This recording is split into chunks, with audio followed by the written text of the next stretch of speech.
En 2018, il y a eu un transfert, un de ceux qui a vraiment secoué les fondations du monde du foot. Cristiano Ronaldo, qui signe à la Juventus. Mais attention, on ne va pas juste parler de but ici. Non, c'est bien plus que ça.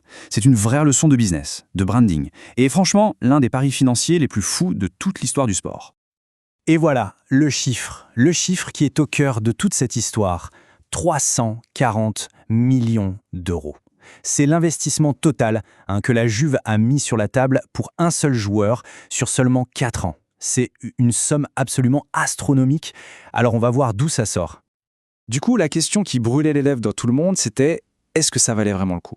Et la réponse, elle est un peu compliquée. Pour vraiment comprendre, il faut regarder ça sous tous les angles. Ce n'est pas juste un transfert sportif, c'est un montage à la fois sportif, commercial et financier. Tout est lié. Allez, c'est parti, on plonge dans les chiffres.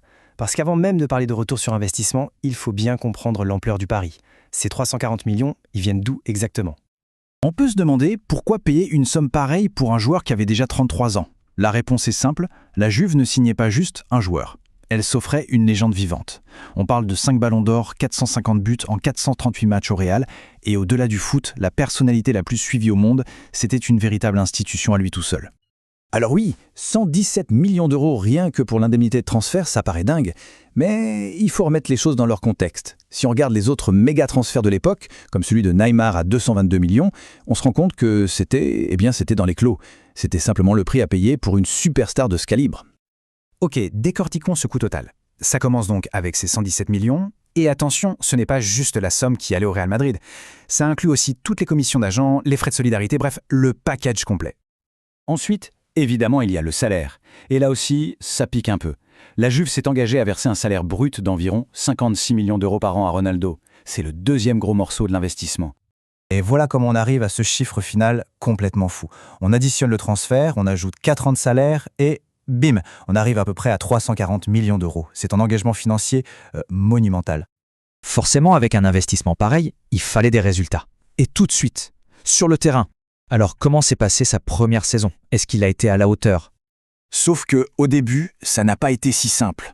Le monde entier avait les yeux rivés sur lui et attendait. Et pendant 320 longues, très longues minutes de jeu, le buteur le plus prolifique de l'histoire ne marquait pas. La pression devait être juste immense. Et puis, enfin, le déclic. Il ouvre son compteur avec un doublé contre Sassuolo. À partir de là, la machine était lancée. Il a fini la saison meilleur buteur du club. Mais le vrai moment, celui qui a justifié une partie de l'investissement, c'est ce triplé. Ce triplé incroyable en Ligue des Champions pour renverser l'Atlético Madrid. Un pur moment de génie.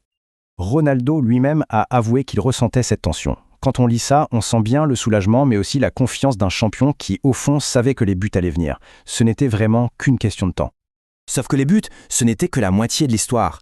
Le véritable impact, celui qui justifie vraiment une telle somme, il s'est peut-être passé en dehors du terrain. C'est ce qu'on a appelé l'effet Ronaldo. Et cet effet, il a commencé bien avant la signature de contrat. On est le 2 juillet 2018, les premières rumeurs sérieuses commencent à sortir dans la presse. Et là, la réaction des marchés financiers a été instantanée. C'est incroyable. Regardez, en une seule semaine, sur la simple base de rumeurs, l'action de la Juventus a grimpé de 32%. C'est la preuve par A plus B du pouvoir que son nom, à lui seul, avait sur les investisseurs. Et sur le plan digital, c'était tout aussi spectaculaire. En moins de 2 semaines, les réseaux sociaux du club ont littéralement explosé. Une croissance massive, des millions de nouveaux abonnés qui ont débarqué presque du jour au lendemain, surtout sur Instagram. Pour vraiment saisir l'ampleur du truc, il suffit de comparer les chiffres. Cristiano Ronaldo, à lui tout seul, avait plus de 6 fois le nombre d'abonnés total de son nouveau club. En fait, il n'a pas juste rejoint la communauté de la Juve, il a ramené la sienne avec lui. Et toute cette nouvelle visibilité, ce n'était pas juste un petit bonus sympa, non, c'était le cœur même de la stratégie à long terme de la Juventus. L'objectif, c'était de passer un cap, de devenir une véritable marque mondiale. Et voilà pourquoi c'était si important. Parce qu'avant Ronaldo, la Juventus, commercialement parlant, était loin, très loin derrière les mastodontes comme le Real Madrid ou Manchester United. Rien que sur les revenus du sponsoring maillot, le fossé était énorme. L'objectif était donc clair, se servir de Ronaldo pour rattraper ce retard. Le nerf de la guerre, c'était l'accès à de nouveaux marchés. On parle de pays à très forte croissance comme l'Inde, le Brésil, les États-Unis, des endroits où la base de fans de Ronaldo écrasait littéralement celle de la Juve. Il était, en quelque sorte, le cheval de Troie parfait pour faire entrer la marque Juventus sur ces territoires.